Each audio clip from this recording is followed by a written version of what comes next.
નમસ્કાર ખેડૂત ભાઈઓ, સ્વાગત છે તમારું ફ્રેન્ડ ઓફ ખેડૂત નામની યુટ્યુબ ચેનલમાં.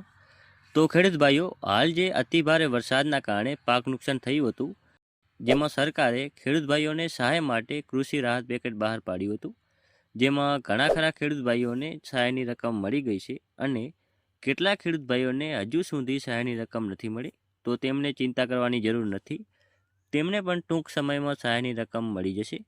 તો ચાલો જોઈએ કે સહાયની રકમ કેવી રીતે મળશે. તો ખેડૂત ભાઈઓ, સહાયની રકમ 2 હપ્તામાં મળશે. તમે અહીં જોઈ શકો છો કે હમણાં આ ખેડૂત ભાઈને સહાયની રકમ મળેલ છે, જેમાં એક એન્ટ્રી 10,000ની અને બીજી એન્ટ્રી 34,000ની છે. આમ કુલ 44,000 રૂપિયા મળ્યા છે. આમાં જો તમારે 1 હેક્ટર જમીનમાં જો પાક નુકસાન થયું છે તો તમને 22,000, અને જો 2 હેક્ટર સુધીની જમીનમાં પાક નુકસાન થયું છે તો તમને 44,000 રૂપિયા મળવાપાત્ર હોય છે. જેમાં કેન્દ્ર સરકાર અને રાજ્ય સરકાર એમ 2 અલગ અલગ ભાગમાં તમને રકમ ચૂકવવામાં આવે છે, એટલે 2 એન્ટ્રી પડતી હોય છે. આમાંથી જો તમારે માત્ર એક જ એન્ટ્રી પડેલ છે, એટલે કે સહાયની અડધી જ રકમ મળેલ છે, તો ચિંતા કરતા નહીં, બીજી પણ ટૂંક સમયમાં મળી જશે. અને ખેડૂત ભાઈઓ, આ સહાયની રકમ છે જે ડીબીટી દ્વારા ડાયરેક્ટ તમારા બેંક ખાતામાં જમા કરવામાં આવે છે. જો ખેડૂત ભાઈઓ તમે હજી સુધી ડીબીટી ચાલુ નથી કરાવેલ તો કરાવી લેવું, નહીંતર આના કારણે પણ સહાયની રકમ મોડી પહોંચી શકે છે અથવા તો અટકી પણ શકે છે. હવે ઘણા ખેડૂત ભાઈઓનો પ્રશ્ન હશે કે ડીબીટી એટલે શું? તો ખેડૂત ભાઈઓ, ડીબીટી એટલે ડાયરેક્ટ બેનિફિટ ટ્રાન્સફર. ટૂંકમાં કહીએ તો ડીબીટી ચાલુ કરવાથી જે કાંઈ સરકારી યોજનાઓના લાભ કે સહાયની રકમ હોય તે ડાયરેક્ટ તમારા બેંક ખાતામાં જમા થઈ શકે. હવે ડીબીટી ચાલુ છે કે નહીં એ ચેક કેવી રીતે કરવું? તો ખેડૂત ભાઈઓ, એના માટે તમે તમારી બેંકની મુલાકાત લઈ શકો છો. ત્યાં તમે પૂછા કરી શકો છો કે તમારી ડીબીટી ચાલુ છે કે નહીં, અથવા તો ઓનલાઈન પણ તમે જાતે તમારા મોબાઈલમાં પણ ચેક કરી શકો છો. તો તેના માટે યુટ્યુબ પર ઘણા બધા વિડીયો અવેલેબલ છે, તે જોઈને તમે જાતે જોઈ શકો છો. અત્યારે આપણે તમારો ઘણો સમય નહીં બગાડીએ, તો આગળ જોઈએ. અને જો ખેડૂત ભાઈઓ તમારું ડીબીટી ચાલુ ના હોય તો તમે બેંકમાં જઈને ચાલુ કરાવી શકો છો.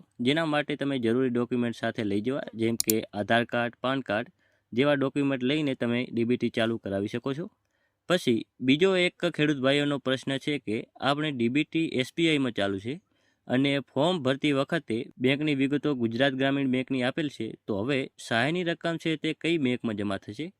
તો ખેડૂત ભાઈઓ, આમાં તમારે જે પણ બેંક ખાતામાં ડીબીટી ચાલુ હોય તે જ ખાતામાં સહાયની રકમ જમા થશે. કેમ કે જે આ સહાયની રકમ છે જે ડીબીટી માધ્યમથી ડાયરેક્ટ ખેડૂતોના ખાતામાં જમા કરવામાં આવે છે, એટલે જે પણ ખાતામાં તમારી ડીબીટી ચાલુ હશે તેમાં સહાયની રકમ જમા કરવામાં આવશે. અને જો ખેડૂત ભાઈઓ તમને હજુ સુધી સહાયની રકમ નથી મળી તો તમે ચિંતા કરતા નહીં, પ્રોસેસિંગ ચાલુ છે. ઘણા બધા ખેડૂત ભાઈઓને સહાયની રકમ પહોંચાડવાની હોવાથી થોડીક વાર લાગી શકે છે. તેમ છતાં તમે એકવાર તમારા ગામના વીસીની મુલાકાત લેજો અને પૂછા કરજો કે ત્યાંથી ફોર્મ સરખી રીતે કન્ફર્મ થયું છે કે નહીં.